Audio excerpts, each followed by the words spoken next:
Well, we've made it to the U19 junior men's category bracket here, and there is a lot of speed coming around the entire country. I have Ox here helping me out, writing up the top seeds, the underdogs, the interesting matchups. But I'm gonna open up with the top 8 are just separated by 5 seconds. It gives you a really good glimpse into what a national championship would look like within a boat length of those top crews. And there's a ton of depth coming from some of these programs. We saw entries 5, 6, 7, 8 boats deep, and in the 64 you might see 2 or 3 teams with A, B, or C programs. So let's get right into the top seeds, and out of the Midwest we have Chicago Rowing Foundation. Those guys, I've watched them row. There's a lot of speed coming from that program, and they had pulled collectively some pretty strong times. In fact, the number one erger, the number one time, comes from Chicago Rowing Foundation. We're going to get into that a little bit later. But in the Northeast, we have the MJRC Donkeys. In the Southeast, we have Sarasota Crew 4X Boys. To us, this was no surprise. Sarasota has been historically really strong out of Florida, and there are a lot of fast boys in that program. And rounding out the top 4 seeds is Capital Crew out in the West.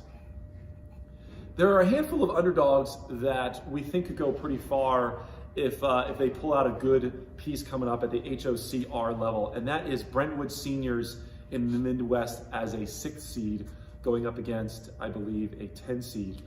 We have Stonington High School as a 7 seed in the Northeast.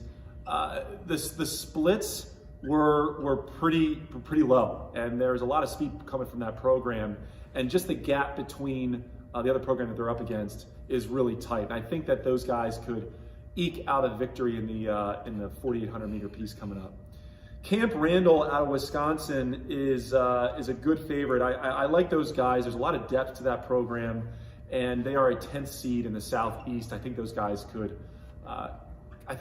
go pretty far in this tournament. One that I'm really excited to watch just in the first round is Everett Juniors Men, the 9th seed.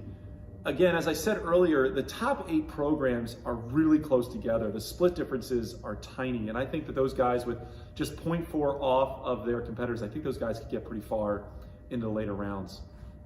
An interesting matchup that I'm looking forward to seeing is Marks Miners versus Atlanta Juniors B. Now, Marks Miners is coached by Dushan, and he is a Mid-Atlantic representative here at Rower's Choice. And Whitman, the way I saw it, was a big favorite to win the Stotesbury Cup this year, and he has some pretty strong guys in that crew. We had watched them row for the last year, and there's a lot of speed coming from them. And but it's a high school program going up against a junior program out of Atlanta down in the South, and I know that those guys have a ton of depth and a ton of speed. So it's gonna be a good matchup to watch. And one close to home for Ox and I is Absegami and Home Depot. Really, I don't know if either one of those crews are gonna go far into this tournament, but I think Absegami, being a South Jersey crew, I'm really looking forward to seeing them pull something out in that first round. And lastly, the big shout out actually goes to the Golden Hammer Award, the guy that pulled the best erg. This is Nick Taylor going 132.8. That is lightning fast. I mean, if that actually puts him in the top 5 of the open men division. I'm really excited to see what Chicago can do moving forward into the rounds as a top seed.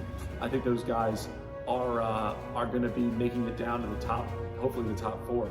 So really hope that you get a chance to follow these teams. We have 2 categories. We have the A and the B bracket. The A bracket is now available online on rowerschoice.com/marchmania. You take that, print it out, and start cheering on your crews.